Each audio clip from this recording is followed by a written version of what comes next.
Hello and welcome. My name is Dr. Rizwan Qureshi. A very interesting story about me getting my first job as an international medical graduate. I think it was close to about 16 or 17 years ago, back in August 2004. I was in the UK after passing my PLAB. I was in the UK for almost more than a year, and everything was turning against me. I did not have a job. It had been more than a year. My visa was running out. I was newly married, and both me and my wife were frustrated because we had both passed PLAB. We were under the assumption that, we'll get a job as soon as we pass PLAB 2, and by after doing a couple of clinical attachment, and that did not happen. And we were thinking what to do now. Shall we go back to Pakistan? Is it worth staying here? Both of us had passed the part 1 of our MRCS and MRCP. Also, we had done a couple of clinical attachment and it was not happening. Our visa was running out in August. So my wife said to me, look, I think it's something which is very clear. We're not going to get a job here. Why don't we go and meet our aunt? She lives somewhere in Huddersfield, I think. And I said, well, we don't have any money to go and visit your aunt. She said, don't worry about the money. My aunt has sent us the train ticket. I said, okay, fine. Finally, we're going back to Pakistan. Why not we do that? So we went to see Dr. Khala. Her name was Dr. Khala because she was a GP, and her husband was a pediatrician.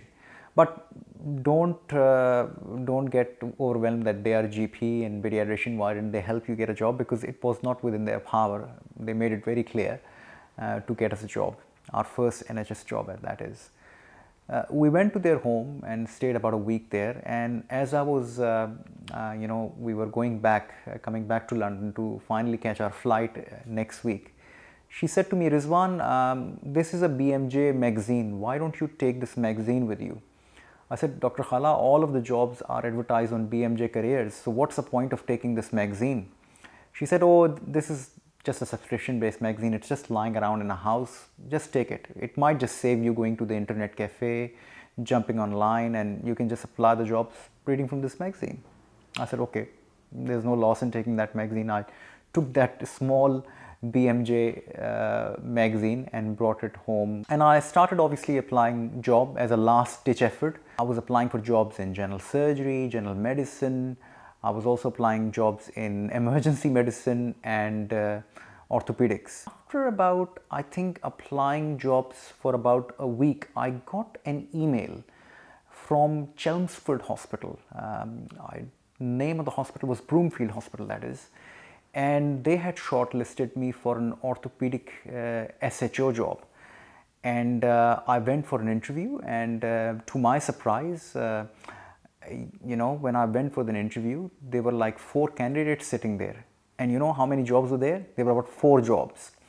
So I was like, okay, Rizwan, this is your best chance. You've got to do something, not to mock it up, and just be at your best, and you've got this job. So I put on my best ever performance with my job interview. I think I answered most of the question as the answer was expected. And one thing good about the UK is that they tell you the outcome of the interview there and then. And they told me that I have been offered an SHO position. And I can tell you that was the happiest day of my life. Here we were with our confirmed return tickets back to Karachi, Pakistan next week. And here I am, offered my first ever job very close to London in Chelmsford. And I called my wife, she could not believe it. I called my father, I called my ammi, and they were all very happy for me. And a week went by, and then at orientation, I was just asking everyone, how come, there were like 4 jobs and there were only 4 candidates shortlisted for an interview? Normally when I go for an interview, there are so many candidates, like there are 20 candidates often for 2 positions or 3 positions. And somebody told me, somehow this job did not get published on BMJ Careers online. If you remember, I used to get all my jobs from BMJ online, and this job was missed in being published an online version of that same magazine. I think that was just luck, pure luck, and that worked in my favor. But I think it gave me a very important lesson. It was not just luck which got me a job, but also there was a lot of effort going in. We had been in London for about, I think, nearly about 12 months or over 12 months now, I think. I was getting shortlisted, I was getting interviewed. I think I had about 2 or 3 interviews, but was not getting successful. I had applied close to about, I think, 800 or 900 jobs in that year. And I was just printing out CVs, doing everything which I could, getting my CV reviewed by the consultants, where I was doing clinical attachments, I was doing mock interview practices with the consultants and the other registrars, everything and anything. So I think it was building up to that. It wasn't that was a sheer luck and then I got the job. I think the luck factor only comes in when you have prepared everything. But I also think there was one mistake which I was doing at that particular time. Initially, 3 or 4 months after coming to the UK, I literally wasted. I thought as soon as you pass PLAB 2, you will be guaranteed a job. And I did not do any clinical attachment, and I did not proactively seek for clinical attachment either. It was only after 4 or 5 months when I did my first clinical attachment and the consultant in emergency department told me, no, you've got to actively be engaged in the medical system. So I think it was my false expectation that once you pass PLAB 2, you'll be guaranteed a job. Now that's 2003, 2004 I'm talking about. At that point, there was another peak in the market. There were so many doctors from India, Sri Lanka, Pakistan, and the job market was completely flooded, and it was very difficult to get a job at that time. And if you're not really improving yourself by doing courses, and I often talk about doing exams, which was possible in the UK by doing MRCS and MRCP, and also doing clinical attachment, there's no way you're going to get shortlisted. Then it became very clear, to be in the hospital, you have to actually be around the hospital. This goes on showing a very small reflection that, sometimes the circumstances are tough. There's very little hope.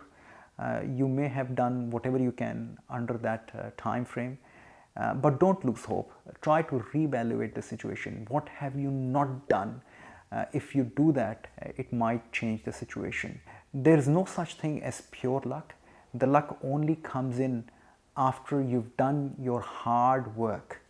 And there's no such thing as that one day you wake up and everything is going to be turned around. You have to work yourself up to create those ideal circumstances. I think, yes, it was a lucky situation in which from that BMJ printed magazine instead of an online, because the job got missed being published. But at the same time, I had done enough. By that time, I had done 3 clinical observations. I had passed my MRCS Part 1. I had completed the EMST course. I also did an orientation course for overseas doctor. Lots of things. So I think it all led up to that. So just wanted to share you this very interesting story. I think that was my first day on the job was on August 4, 2004. And since that day, I've never looked back.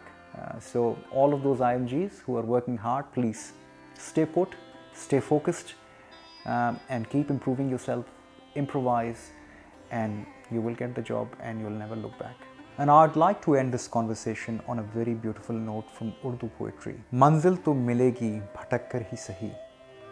Manzil to milegi bhatak kar hi sahi. Gumrah to wo hain jo ghar se hi nahi nikle. Meaning, you will find your destination even if you get lost. The real lost people are those who've actually not set foot out of the house. Apna khayal rakhiyega. Take care of yourself and have a good day.